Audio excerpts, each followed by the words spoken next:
Thank you very much. I want to say that I'm very grateful to be here, and I feel excited to talk about the issues and the impact of the anti-homosexual laws has had in the HIV interventions in Abuja, Nigeria. And I think I would want to start with the background issues and the facts about Nigeria being the second largest number of, having the second largest number of people living with HIV and accounting for 10% of the global HIV burden. And in January, when we entered 2014, the president gave us a New Year package,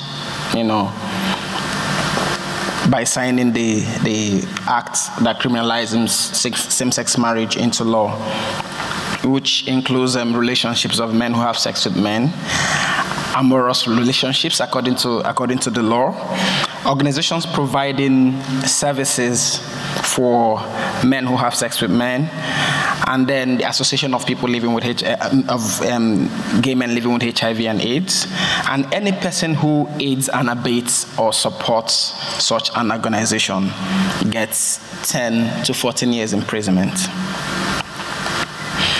And looking at the challenge, men who have sex with men have a key role in the global HIV epidemic. Men who have sex with men living with HIV are driven on the ground based on this new law.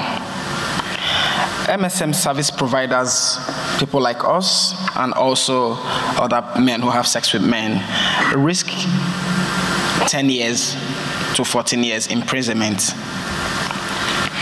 And going forward, we conducted a qualitative analysis, which was conducted by some of the organizations that we are partnering with, providing HIV interventions to access to services, and the factors driving MSM away from accessing life-saving interventions. And then we came up with some of these key findings in terms of the post-anti-gay law that was pre and post anti-gay law. And then when you look at the study, it shows that on a monthly basis, based on the research that we were conducting in our clinic, we have between 60 people who are accessing services. But then after then, you have between 0 to 10 people. And the first month, it was really difficult to encourage people to come to the clinic to access services. And some of them said they would rather die in the comfort of their bed than risk their life or die in prison, which is very heartbreaking at the time. And right after the law was passed, also in February, we also had a mob attack of where 15 gay men were attacked and thrown out of their house in the middle of the night, which was very painful. We were not allowed to show some of the pictures, but I would have loved to show you pictures of people, how they were thrown out of their house and beaten in the process. Also going forward, we also looked at health-seeking behavior amongst men who have sex with men in Abuja, post the anti-gay law. And when you look at the diagram, you see that MSM that expressed health-seeking behavior reduced to 15%. And also, the ones that declined interest in HIV intervention programs were around 73%, and the total number that was surveyed in this process was 115. If you look at, in terms of the sharp decline in number of MSM accessing healthcare services since the passage of the new law, major factors responsible for declining the interest, the increasing fear of persecution and blackmail, because when this happened, we began to have issues of increasing number of blackmail and extortion that started happening in the community at large. In conclusion,